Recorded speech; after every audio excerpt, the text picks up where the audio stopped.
buenas tardes, Alfredo. Hola, buenas tardes, Risto. A ver, cuéntanos cómo lo ves tú. Es decir, ¿el apagón de ayer se debió a un exceso de energía solar? Bueno, el suceso ocurrió por un incidente que todavía está por determinar. Lo habéis comentado, hay diferentes hipótesis, el presidente del gobierno no descarta ninguna. Yo no voy a especular, porque creo que es importante que esto nos basemos en datos reales y demostrables, y esto todavía no se ha manifestado. Por lo tanto, bueno, hubo un incidente, una caída de la frecuencia en un momento determinado, y en ese momento teníamos una producción renovable elevadísima. Teníamos en torno al 78% de producción entre energía solar, eólica, energías renovables que no contribuyen a estabilizar la red ante una alteración de la frecuencia. Son generadores que no son síncronos, es decir, no están sincronizados su rotación, no tienen motores, generadores eléctricos muy potentes, como tienen las centrales nucleares, las centrales de gas o las centrales hidroeléctricas. Debido a eso, parte de esa producción renovable se desconectó, simplemente para protegerse ante esas alteraciones de la frecuencia. Es decir, en lugar de intentar contribuir a estabilizar la red, lo que hizo fue hacer que la red cayera todavía más, porque se dejó de producir en ese momento. Claro, en ese momento se produjo ya un desequilibrio tan grande que cayeron todos los productores. Mi análisis es que con más producción síncrona, es decir, con más generadores que tengan mucha inercia y que sean capaces de amortiguar ese tipo de oscilaciones, muy probablemente esto no habría pasado. Teníamos en ese momento, habéis hablado de 5 reactores nucleares parados, no es exactamente así, teníamos el 50% parado porque teníamos Trillo parado por recarga, llevaba ya prácticamente un mes, Cofrentes estaba parado, Almaraz 2 estaba parado, Almaraz 1 al 70%, Ascó 1 al 70% y al 100% estaban Vandellós 2 y Ascó 2, que yo trabajo en Ascó. Es decir, teníamos aproximadamente el 50% de la potencia nuclear. Si hubiéramos tenido el 100%, seguramente esto se habría ayudado a mitigar. Es decir, esto que dice el presidente del gobierno de que las centrales nucleares han contribuido al problema, no, habrían evitado el problema en gran medida. Eso es que ha dicho esto, o sea, ha dicho que han sido un problema, lejos de ser una solución, han sido un problema porque estaban apagadas y ha sido necesario enviar grandes cantidades de energía para mantener sus núcleos estables. Mira, los reactores nucleares cuando paran automáticamente porque se desconectan de la red, entonces pasan a alimentarse de la red eléctrica. Los servicios esenciales, los sistemas de refrigeración para refrigerar los reactores y mantenerlos estables. Pero, lógicamente, están preparadas para cualquier eventualidad. Y en ese momento no teníamos red eléctrica porque había caído. Entonces, no eran una carga para la red eléctrica porque no había red eléctrica. Lo que hizo en ese momento los reactores fue arrancar automáticamente los generadores diésel de emergencia, que están preparados para eso, arrancan y empiezan a tomar cargas en 13 segundos, están muy preparados para entrar rápidamente, así lo hicieron, y entonces las centrales nucleares se estaban autoalimentando. Esos generadores diésel permiten alimentar todos los sistemas auxiliares, permiten refrigerar el reactor e incluso están preparados para hacer frente a un accidente si se produjera en ese justo momento. Es decir, que en este caso el presidente no ha estado acertado, echándole la culpa a las nucleares de lo que ocurrió ayer. Bueno, yo no sé si no está acertado o directamente le han informado mal o directamente ha mentido. Yo creo que lo que ha dicho no es correcto. Lo que pasa es que no sé si es el motivo por el que ha dicho esa información. Pero no es correcto.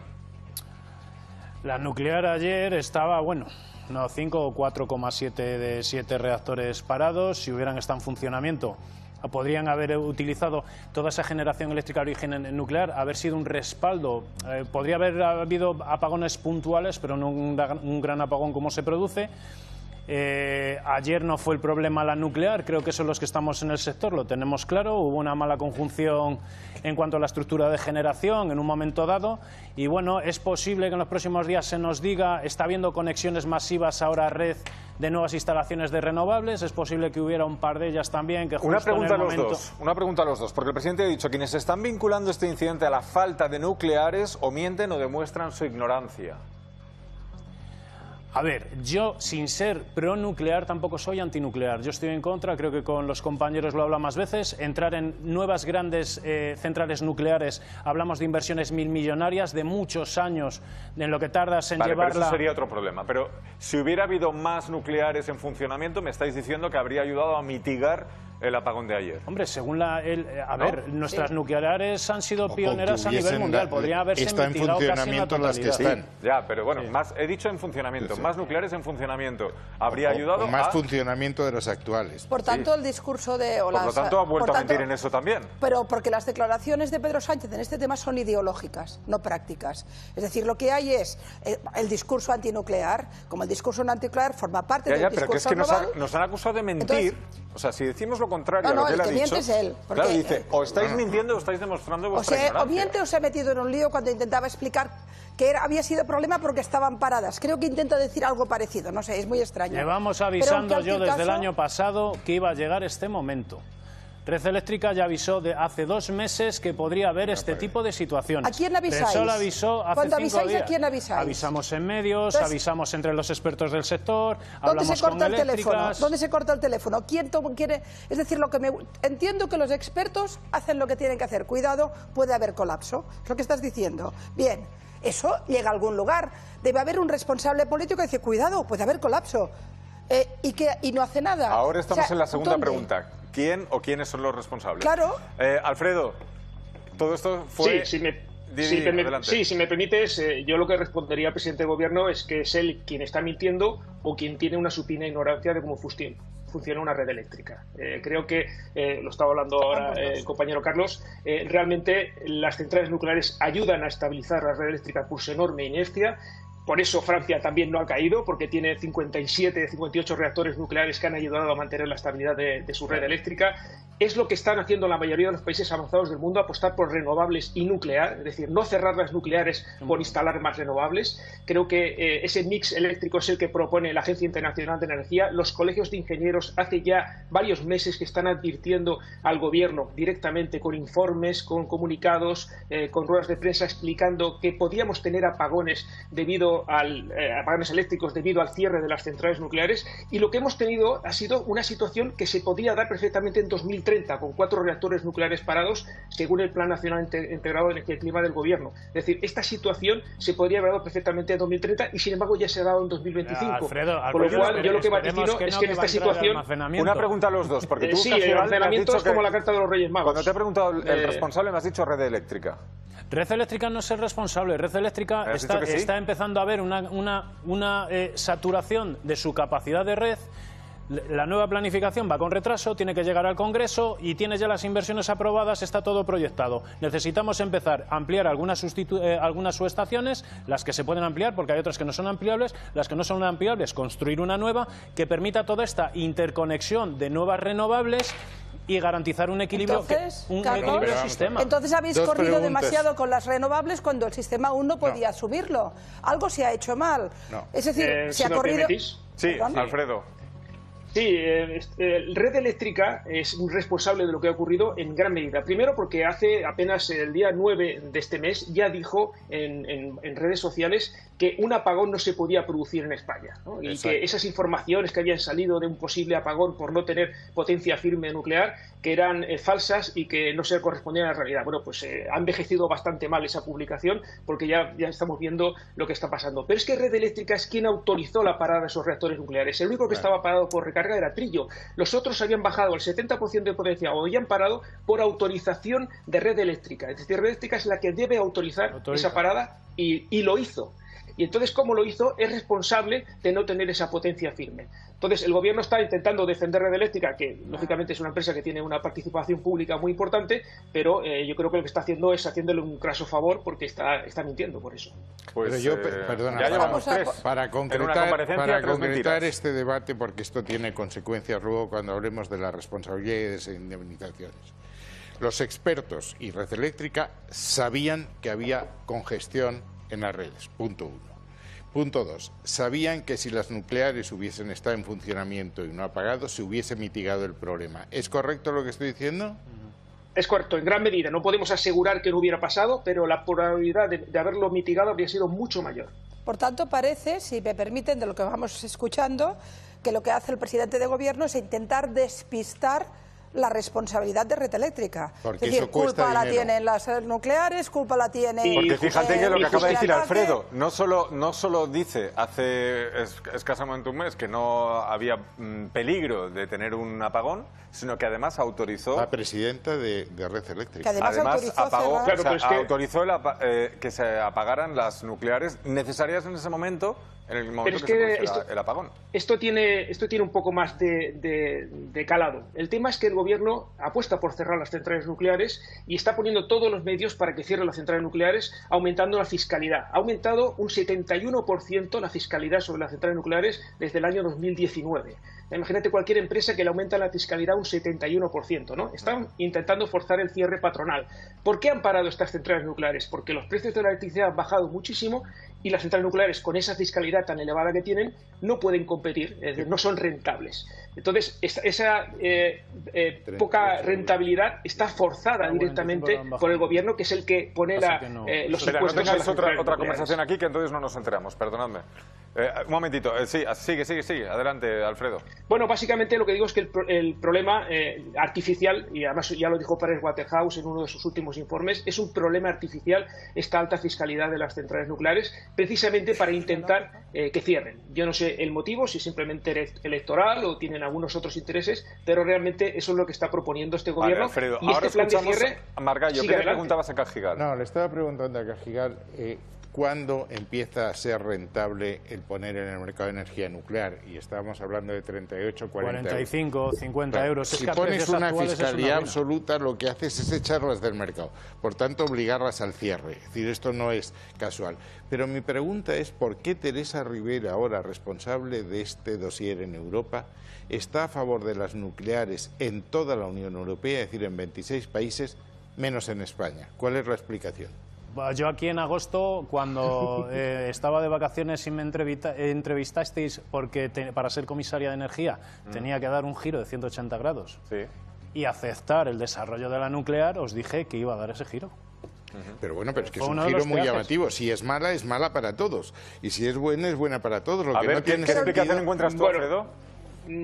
Es difícil encontrar las motivaciones intrínsecas de una persona, ¿no? Yo suelo decir que Teresa Rivera es muy aficionada o muy fan de Marx, pero no de Karl Marx, sino de Groucho Marx, ¿no? Estos son mis principios y si no le interesan tengo otros, ¿no? Eso es. Realmente tenía unos principios aquí en España, es la gran promotora del cierre de las centrales nucleares y en Europa, supongo que porque le interesa el puesto o por lo que sea, se ha caído del caballo y ahora dice que apoya la energía nuclear.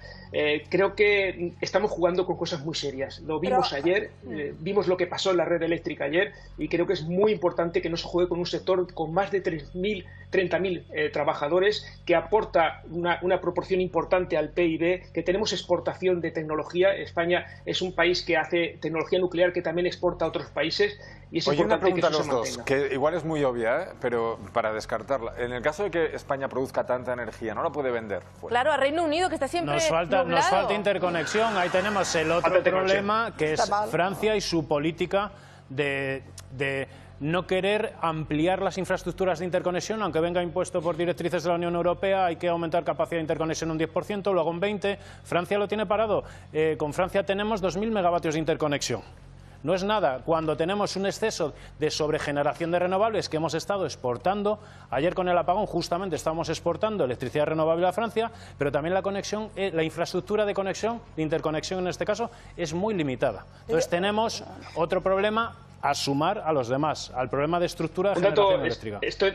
Estoy de acuerdo con lo que dice Carlos y además un detalle muy importante. Todo este cierre nuclear, esta apuesta por las renovables, está contemplado en el Plan Nacional Integrado de Energía y Clima que presenta el gobierno y que lo tienen todos los países de la Unión Europea, es decir, es una petición de la Unión Europea. Bueno, esto yo siempre digo es una carta de los Reyes Magos y una carta para cumplir el programa electoral del gobierno. ¿Por qué? Porque directamente lo primero que se pone en ese plan es cerrar las centrales nucleares. Luego se habla de un almacenamiento masivo que todavía no ha llegado y no sabemos cuánto va a llegar, pero además se habla incluso de unas interconexiones de 8 gigavatios, tenemos dos y pico, como comentaba el compañero, pero estamos hablando de 8 gigavatios de interconexión con Francia y se supone que vamos a vender una cantidad enorme de energía a Francia según el plan. Pero lo curioso de ese plan es que le preguntas a Francia, y Francia, claro, nadie le ha preguntado a Francia si nos quiere consumir energía o nos quiere vender, porque yo lo que creo es que a Francia les interesa vendernos electricidad, ¿no? Entonces es una carta a los Reyes Magos. Alejandro, estamos teniendo un problema, y todo lo que estáis explicando, por una auténtica deriva ideológica, es decir... Es Alfredo, Perdona, Alfredo. No lo veo, no te preocupes. Es decir, yo formo parte de la generación del nuclear, no gracias, pero han pasado muchos años, hemos aprendido unas cuantas cosas. Este es un es un debate que está muy superado en Europa. Estamos al lado de Francia, que tiene, me parece que 18 nucleares, y no quiero equivocarme. 58. Reactores 50 y pico. 58. Reactores 58. Exactamente. Con lo cual, cualquier debate sobre la nuclear, si tienes aquí al lado 58, ya me dirás de qué sirve. Es una energía limpia. Es una energía en este sentido segura, sólida, con lo cual este es un debate muy artificial, porque incluso aquellos que tenemos mucha sensibilidad ecológica lo hemos superado. Lo que planteaba Carlos, de un mix entre las renovables y el tema nuclear, un equilibrio inteligente, parece lo más lógico. Por tanto, la presión sobre hacer más renovables y cerrar rápidamente las nucleares es ideológica, pero no es práctica, no parece que sea en función de los ciudadanos, sino de las promesas electorales o de las ideas. ¿Tiene algún sentido económico, financiero, en cuanto tú decías el tema de las inversiones que requieren, ¿no? Ahora mismo tenemos inversiones de decenas de miles de millones atascadas esperando la nueva planificación de red eléctrica para implantación y desarrollo de renovables y los famosos proyectos de hidrógeno y de combustibles verdes. O sea, es el dinero que nos da Europa para eso. Ahí tenemos dinero. En España está parada, os digo, inversiones, fondos árabes, Oriente Medio, Estados Unidos a mansalva, China ni os cuento. Y además lo decimos fácilmente porque es que te están llamando todas las semanas. Y tenemos inversiones millonarias que lo que se está produciendo ahora, vale, lo de ayer tiene gravedad. Podemos estar sometidos en estos próximos meses a posibles nuevos apagones o puntuales o generales, pero que esto es un paradigma. Lo que estamos estableciendo en España es un cambio de modelo económico, estructura económica. Sobre eso quiero hablar. Es que una de las grandes cuestiones que tenemos ahora es el desfase entre los Estados Unidos y la Unión Europea. Estados Unidos han crecido desde la pandemia mucho más que nosotros, la diferencia ha aumentado, y una de las razones que dice el informe Draghi es que su energía es mucho más barata. La financiación en Estados Unidos respecto a la Unión Europea, respecto a España, la diferencia debe ser más, son 250 puntos, más barato allí que aquí. Y eso está determinando que mucho ahorro europeo se vaya a financiar inversiones en los Estados Unidos y no en Europa. Por tanto, es verdad que esto afecta a los consumidores, a las empresas, pero es un cambio de modelo económico Pero con radical. Estados Unidos y con China no podemos competir en el sector energético. Margallo, vienes del PP. Sí. Tenemos una discriminación competitiva con los planes de ayudas que se presentan tanto en la administración Biden como en la administración Trump. Ya de China ni contamos. En China tienen sobrefinanciación todas las empresas, independientemente de que tenga un proyecto bancable o no. Y en Europa, para conseguir 1 millón de ayuda en nuevas tecnologías o en nuclear o en tecnologías que ya son maduras, es imposible. Estás confundiendo los tiempos. Yo, como vengo del PP, los conozco. Las grandes ayudas a las eléctricas fueron la Inflation Reduction Act de Biden, cuando nosotros no estábamos en el gobierno. Es decir, que fueron 360.000 millones de dólares para energía renovable. Vamos a despedir a Alfredo. Alfredo, muchísimas gracias por explicárnoslo también. Es que no podemos. Lo he entendido yo, o sea que lo ha entendido todo el mundo. Voy a hacer una pregunta. Gracias. Muchísimas gracias. Y ahora...